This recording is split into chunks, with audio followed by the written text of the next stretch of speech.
Yep.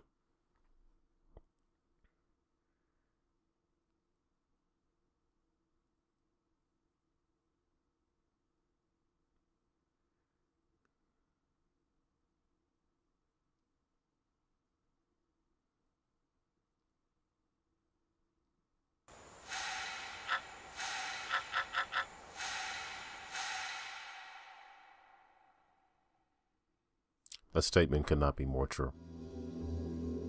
Ethan Carter, I didn't know. But he knew who I was. When the police won't help you and the priests don't believe you, you call on Paul Prospero. You call on me. If you're a kid like Ethan, you're right. Plenty do. Ethan's letter started out just like any other fan mail. But soon there were mentions of things no little boy should know about. There are places that exist that very few people can see. Ethan could have drawn a map. I hadn't entered Red Creek Valley yet, but already I could feel its darkness reaching out for me. Finding Ethan Carter wasn't going to be as easy as knocking on his door. I was too late for that. To find Ethan, I had to figure out what this place was trying to hide from me. So, The Vanishing of Ethan Carter. This is the PS4 version, and it's a first-person open world. Often implies something that's rather expansive, so it's open in that, like the initial statement you saw said, the game does not hold your hand whatsoever. You walk around, you look at things, you look at the environment, and you have to piece things together. There's a very interesting story behind it. And some weird things as well. Is betrayal caused by inequality or injustice? Both. You'll pick up letters, read them, rotate them. That doesn't sound like it's interesting, does it? But the game is really interesting. It's very different than what I expected. It just throws you in there. You know, you really have to walk around and look at everything. And there's really no inventory system, if you will. Like, you can pick things up. Some things you can examine them.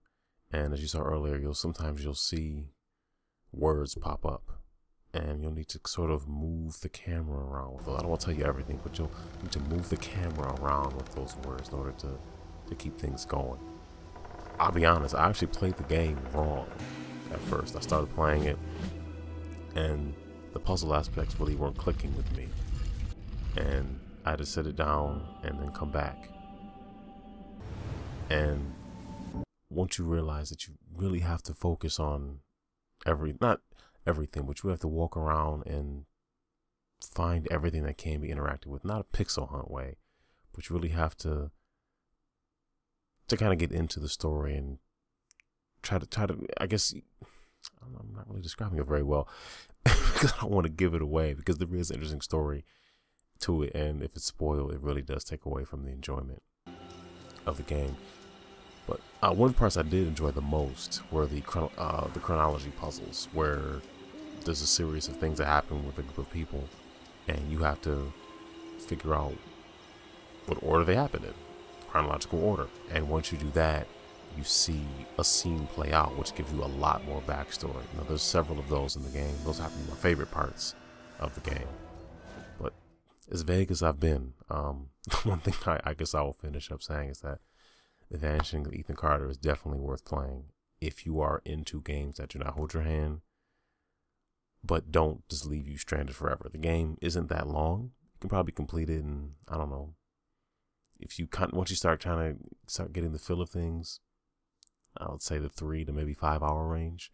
If you really are getting into it and really things just click with you, maybe even faster. But don't let the hour count deter you, because that's not always a good measurement of a game's worth. Despite its rather brief length, The Vanishing of Ethan Carter is definitely worth playing. Very interesting game. If you like this review, feel free to subscribe, like it, check out some more videos and podcasts at GameEnthus.com. You see here 2 other videos. Of the left side, we have Tembo the Badass Elephant and Tachyon Project for the Xbox One. That's it.